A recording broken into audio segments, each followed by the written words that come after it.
Aujourd'hui, on produit beaucoup trop de déchets qui finissent souvent dans les océans. Et c'est pour ça qu'on a décidé de partir avec 3 amis d'enfance pour un tour du monde zéro déchet pendant 2 ans sur un voilier.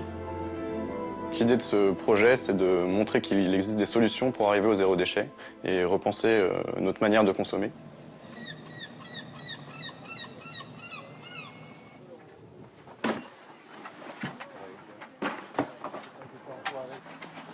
C'est quoi ça? La paille pour les poules. Stylé. Nous, on habite sur la côte, et c'est vrai qu'après chaque tempête, on voit des détritus, des plastiques sur la plage. Et toutes ces choses, on n'a pas envie que ça se reproduise. Et c'est pour ça qu'on a envie d'être utile, parce qu'on a envie d'agir, on a envie de faire notre part. Un peu comme le colibri, en fait. Jojo. C'est bien, ça commence à être bien rempli, là. On est bon. Pas mal du tout. Il y a des petites à partir.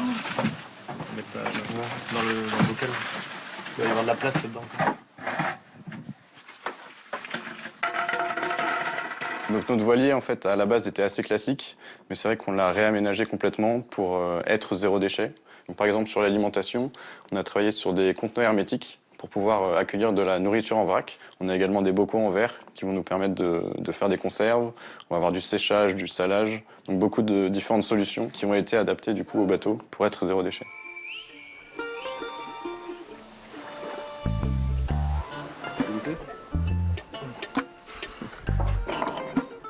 Nous, on a prévu 30 escales, où là, on va rencontrer des associations et des ONG avec lesquelles on va travailler sur des sujets de développement durable. Et ça va être l'occasion pour nous, du coup, de vraiment réaliser des actions communes avec eux. Ok, donc, pour commencer, donc, comme je disais, on part vers le sud, les Canaries, Cap-Vert, on traverse l'Atlantique jusqu'aux Antilles. Et aux Antilles, premier projet qu'on va voir, donc c'est à Haïti. Et là, on va distribuer des semences libres de droit, cocopelli. Et ensuite, Panama. Ensuite, on traverse l'océan Pacifique jusqu'à l'Australie. Entre l'Australie et l'Indonésie, où on aura plusieurs escales. Et là, on aura un projet en Indonésie. Pour protéger les coraux, donc nous, ce qu'on va faire, ce sera peut-être aussi reconstituer des coraux, replanter pour voilà, essayer d'étendre le maximum ces barrières de corail. À tout à l'heure.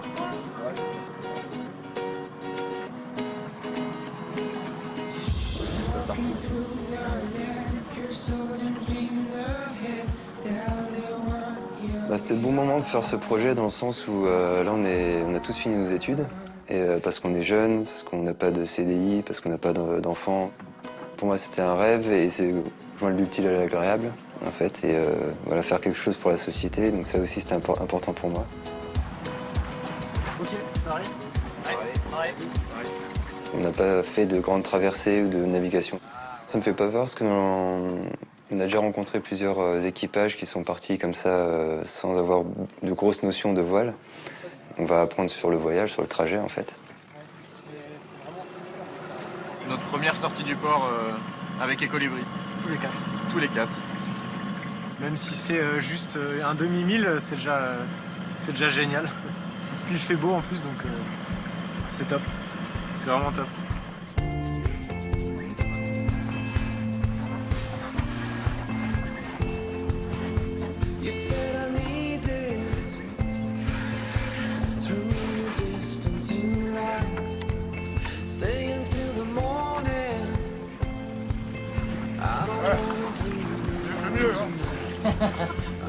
Ils sont très sympas, ils s'entendent très bien. C'est assez rare de voir 4 jeunes qui s'entendent aussi formidablement bien.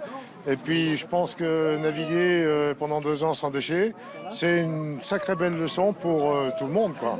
3, 2, 1, 0.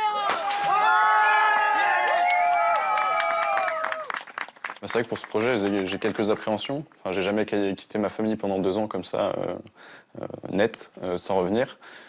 Après, c'est vrai qu'on espère aussi peut-être y voir plus clair dans notre vie, savoir peut-être mieux ce qu'on veut devenir et ce qu'on veut faire. Je ressens beaucoup d'excitation à la veille du départ.